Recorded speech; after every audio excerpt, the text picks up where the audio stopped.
Good morning.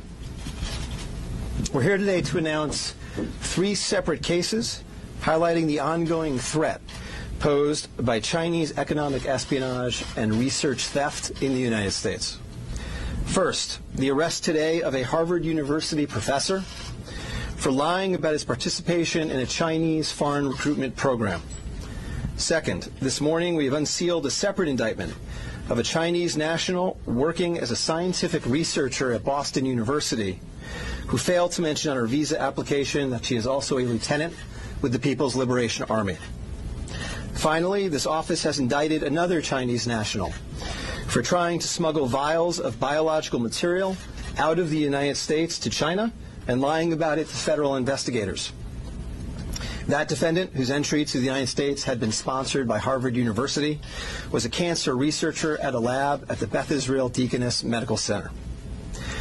So, this morning, the FBI arrested Dr. Charles Lieber, the chair of the Department of Chemistry and Chemical Biology at Harvard University, for making false statements regarding his involvement in China's Thousand Talents Plan and his affiliation with the Wuhan University of Technology. The complaint alleges that Dr. Lieber signed a contract with the Chinese university in Wuhan and was paid up to $50,000 per month, plus up to $158,000 in living expenses, and awarded more than $1.5 million to set up a research lab at the Chinese school and work there on researching nanotechnology. Lieber also joined China's Thousand Talents Plan, according to the complaint, a Chinese government-run program designed to entice scientists and researchers in the United States to share their research expertise with China.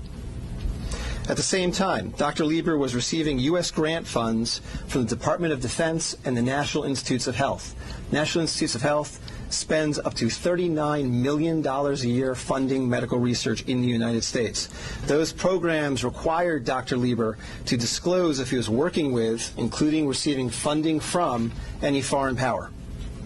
When questioned, Lieber hid his involvement with the Chinese entities, including specifically disavowing any connection to China's Thousand Talents Plan. Meanwhile, based on the complaint, it appears that China paid Lieber hundreds of thousands of dollars over the years for his involvement with the Chinese entities and for his work on research for Chinese gain. Also today, a federal grand jury indicted Yenqing Ye, a Chinese national, with lying on her J-1 visa application, making false statements to Customs and Border Protection, conspiracy, and being an unregistered agent of the People's Republic of China. According to court documents, Ye is a lieutenant in the People's Liberation Army, but she concealed her military connections while employed as a researcher at Boston University's Department of Physics, Chemistry, and Biomedical Engineering Center for Polymer Studies. The indictment alleges that a colonel in the People's Liberation Army and other military officers from the Chinese National University of Defense Technology gave Ye numerous assignments while she was in the United States, such as conducting research, assessing U.S. military websites, and sending documents and information back to China. In April 2019, Ye was questioned by customs officers at Logan Airport on her way to China. According to the indictment, she lied about her involvement with Chinese military projects.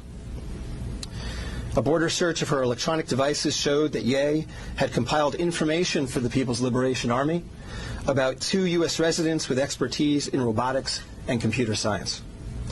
Lastly, last week this office indicted Zheng Zhaozhang, a Chinese national sponsored by Harvard University who was doing cancer research at the Beth Israel Deaconess Medical Center.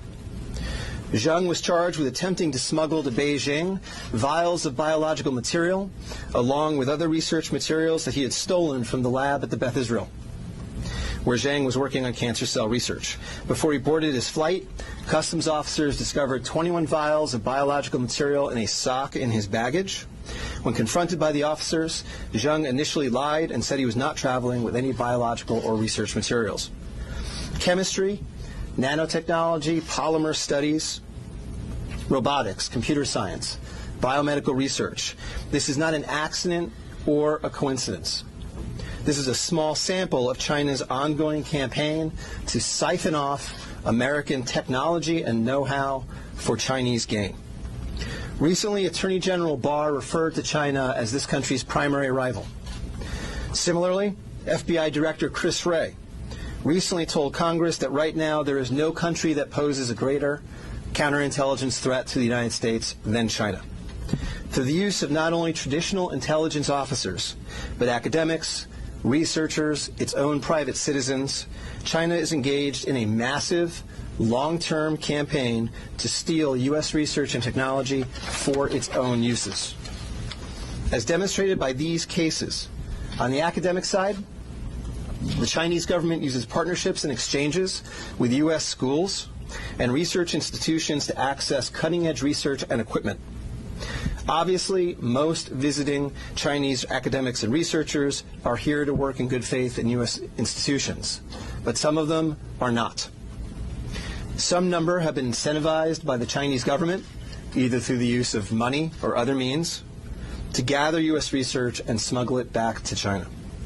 Because of the sheer scope of this threat, a year ago, the Attorney General created the China Initiative at the U.S. Department of Justice, designed to prioritize and aggressively prosecute Chinese economic espionage and theft of intellectual property. The cases we are announcing today are part of that effort. Boston is an especially attractive target for this kind of exploitation, and universities and research institutions and tech companies in this area must become sensitized to this threat. Our community benefits greatly from the diversity and talent of international visitors and our partnerships with foreign institutions, especially research institutions. But Chinese economic espionage and theft is a real and daily occurrence that we must begin to confront. As the world struggles to contain the new virus, a new speculation from the Chinese scientists who believe it may have originated at a research facility not far from the Wuhan fish market. While they say more research needs to be done to find solid proof, such labs are known to contain disease-ridden animals, including hundreds of bats. Our Kim Hyo-sun with the details.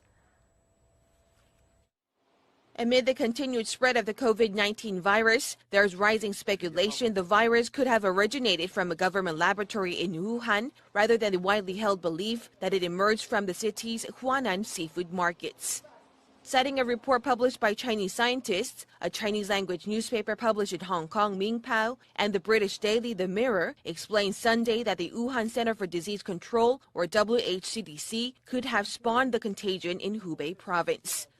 According to the report penned by Bo Tao Xiao and Lei Xiao of the South China University of Technology, the research lab, which is only 280 meters away from the Huanan seafood market, kept disease-ridden animals, including more than 600 bats. It stated that while it's plausible the virus was leaked from the lab and contaminated initial patients in this epidemic, more solid evidence is required through future study. The report also raised a possibility that the Wuhan Institute of Virology could have leaked the virus while it was carrying out tests involving Chinese horseshoe bats. Against such a backdrop, an article published by the Washington Times late last month is garnering attention as it raised the possibility that the disastrous outbreak could be the accidental result of biological weapons research. This comes as a renowned law professor at Tsinghua University in Beijing, Xu Jianren, is known to be missing after publicly condemning Chinese President Xi Jinping for failing to contain the spread of the virus at an early stage. He even added the condemnation could be the last message of his life. Kim Hyo-sun, Arirang News.